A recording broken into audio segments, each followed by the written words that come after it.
Welcome back to the Jack Swarbrick Show. Our second guest today is the digital platform manager for Fighting Irish Media. That is his official title. But if you're wondering what exactly that means, the best way I could sum it up would be if it is on the web in any way, shape, or form, and it involves Notre Dame athletics, Aaron is somehow involved in that. And to dive deeply into what his job entails, here is Jack Swarbrick with Aaron Horvath.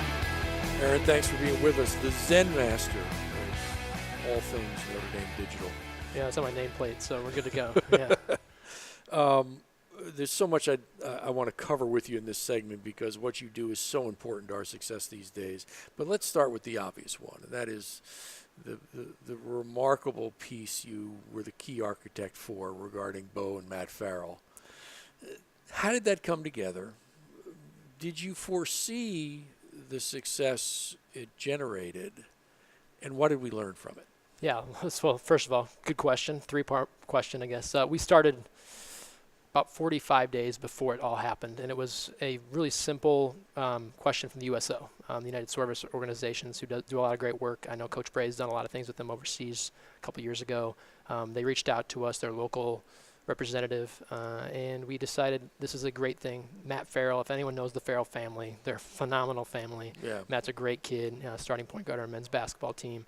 But having that starting there, USO reached out, and then we just reached out with Bo. And once that started happening, and Bo is Matt's brother, it kind of just started rolling. It started with myself and Austin Burgett and Bo having the conversation, researching how other people have done it, trying to make sure that we did it our own way, differentiated ourselves a little bit, and then started just opening it up a little bit, just saying, how do we tell the story the best way and let the great people here at Fighting Irish Media and our event management staff, marketing staff, kind of run it from how they perceive the best way to do it in venue, et cetera. And how we did, I would say we set goals for ourselves. Our goal for this was 1 million views, real simplistic, and 10 million social media impressions. To try to put that into comparisons, because you never know what things are until you compare them, we had about over 400 million social media impressions last year as a university athletic department. So we're trying to do something big. We're trying to think this is going to Christmas time. It's a men's basketball player Division I school. It's going to be pretty cool. And then it happened, right? It happened. We did a lot of it was a great moment, and then it kind of just started snowballing. But it wouldn't have happened at all if it wasn't for a lot of different members on the staff. And it was one of the I said this to you the day after it happened. I said that it was the really cool experience because we were able to bring a lot of our departments together to work on one solid thing for a great family, great story for a kid. And the Alan Wazalewski, the men's basketball sports information director, thought it was hilarious because he was planning on taking Tuesday off, the day after Colgate.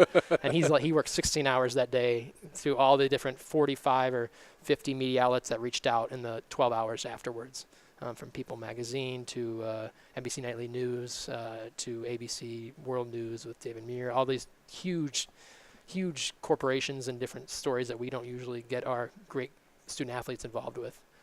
So it was a really cool experience, and having the great video team and marketing team we have here, it really kind of ballooned from there. You guys are great at maintaining a secret. Obviously, the parents didn't know. The athletic director also didn't have a clue. There's a great story to that, by the way.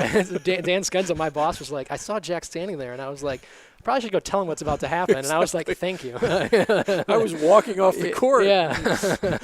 And I got stopped, and thank goodness I stayed out there because normally I'm headed to the locker room right away. So what we learned was tell you before things happen. That's the no, number don't tell me. That's the number one takeaway. Yeah. It worked spectacularly well. Yeah, no, I woke up. I was there for it. Obviously, I wake up the next morning. It's on the Today Show. That night, it's on NBC Evening News.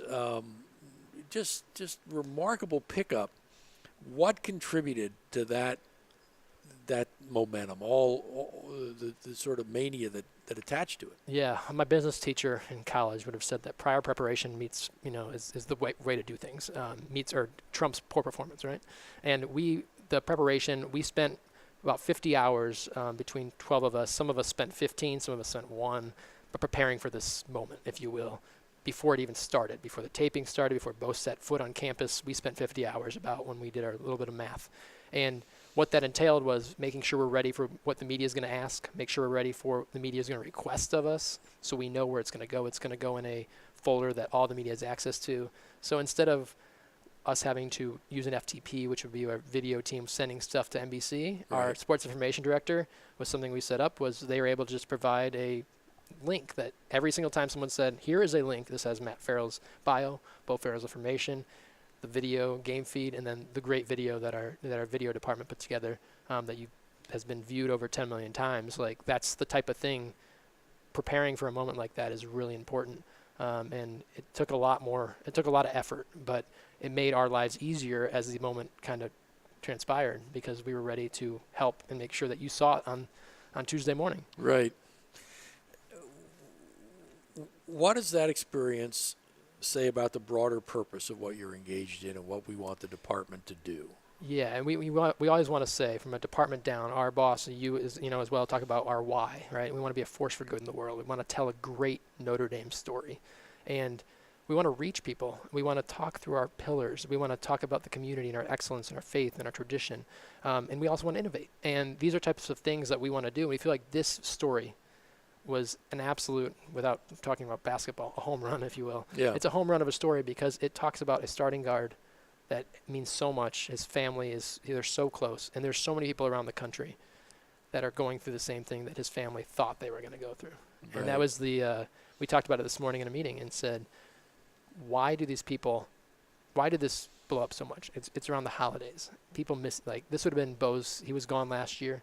He would have been the second year in a row. He was gone at Christmas and his family. And it's a story that a lot of people can relate to.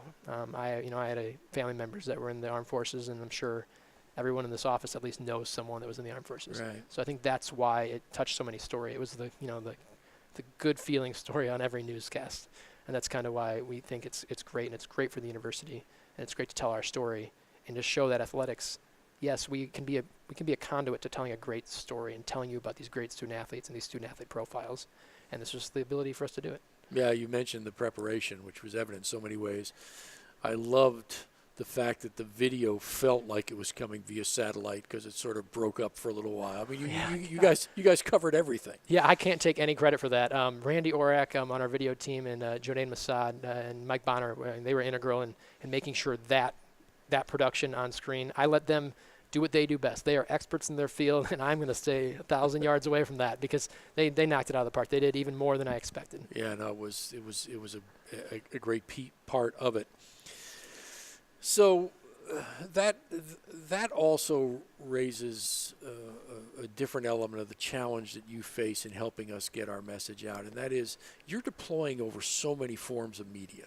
Yeah. Right. So when you have a piece of content, and how do you shape it so it's got one Twitter face and something else on Facebook or whatever it is?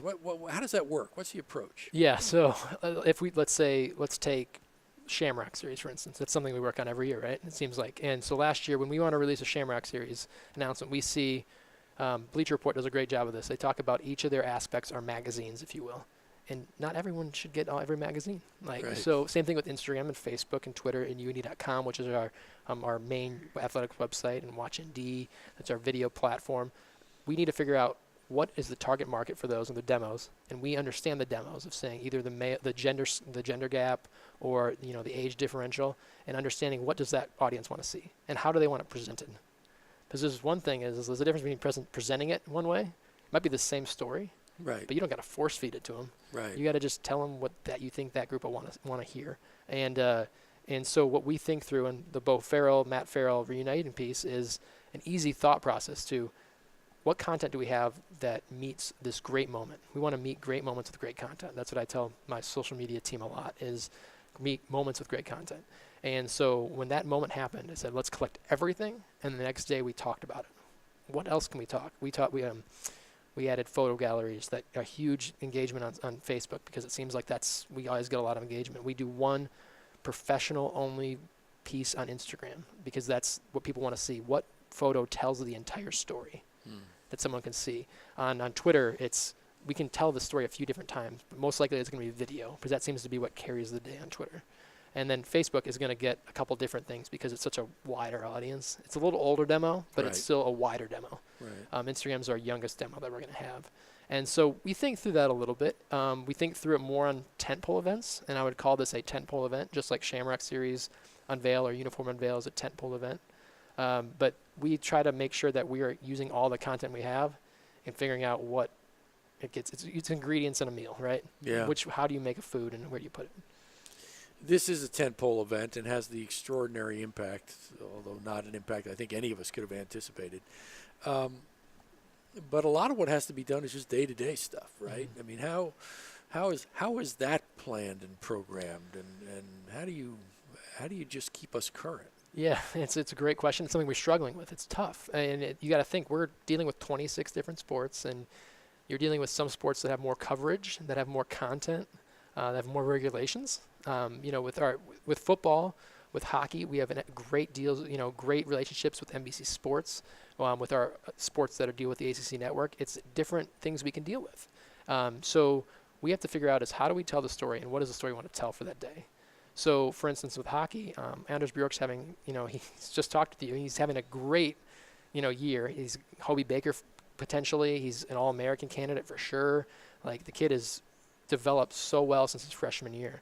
And how do we tell that story? So on a day-to-day basis, we think he just had 2 assists over the last weekend. Now, how do we talk through that throughout this week? That always comes back to our relying thought.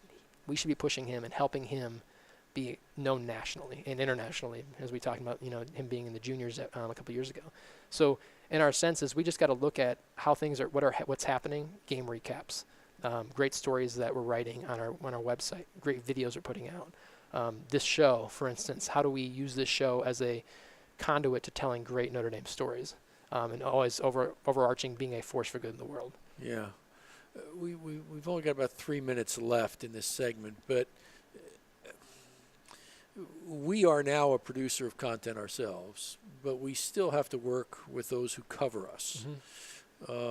Is there ever a tension between those two and sort of who gets the content and how it's provided? Yeah, I think there's a conversation to say who gets an interview. Like, I think we are set up great that we have great beat reporters and beat media that we deal with on a day-to-day basis. We're very open about that. We allow our student athletes and our coaches to speak, our head coaches to speak. And we also have an addition to be able to break news. Right. That's something that we have. We have an inventory of news that we have and no one else has. So it's our responsibility to how do we tell that news to, as you're coming back to kind of being cyclical here, come back to your last question of saying, we should say this news is happening. We're going to tell the media. We know that. We're going to probably do a presser, news release. That's 2 things. And then we're also going to put it on social media and YouTube. And how are we going to tell that story on these other 3 aspects? But we work through of saying, what is the regular news content that media needs? And we need to make sure that we understand what the media needs, which is a big thing that we are always developing. I mean, 10 years ago, when you were, let's say when you were first starting this job, how much has what the media requests and our normal beat media, how much has it changed? Completely. I mean, like, we need to figure out what is the value. What do they value? Do they still need a media guide? Yeah. Do they need a record book? Do they need it printed? Do they not need it printed? Do they need to be seated for every game? Can we help them when we're on the road? So traveling with men's basketball, Alan Wazalewski's done a great job of this, is if our beat media members can't get there, but they still want to write a story, and we just want, let's record our leading scorer. Someone will ask him 2 questions. Yeah. We'll send it to all the media and say, hey, if you want to write a story, go ahead and do it. Because that's us telling the Notre Dame story and allowing it to get it to as many outlets as possible through eyes that we can't reach. We're literally asking people to distribute our content and tell a better Notre Dame story. And the Bleacher Report thing is a great understanding of that, of saying they came in here and they took what we had, some of our inventory, and said, we can tell it and we can tell it in a different way. And that's what we want to do. We want to tell great stories. And I honestly, personally, don't care how it's told. And that's the Matt Farrell thing. We just wanted to push it to as many people as possible because we thought it had an overarching great theme that we wanted our university to be connected with. Well, that was a great story that did everything you said. I mean, it's so connected with our why and who we are. And what I would say to the 2 people who may listen to this that haven't seen it, go see Hi, Mom. it. Yeah. But it's also representative. It is a tentpole event, but it's representative of the quality of work that you and your team do. We are incredibly fortunate to have that happening. Thanks for your leadership. Thanks for all you do for Notre Dame. Yeah, thank you very much. We'll be back in a minute. To go out there and to be able to lace up and play the game that I love was something that I've always dreamed about. It's a blessing. I just get goosebumps sometimes. You look up and you just see, thousands of people in the stand cheering you on. Playing for my brothers, man. It's time to show it now. Everybody's looking.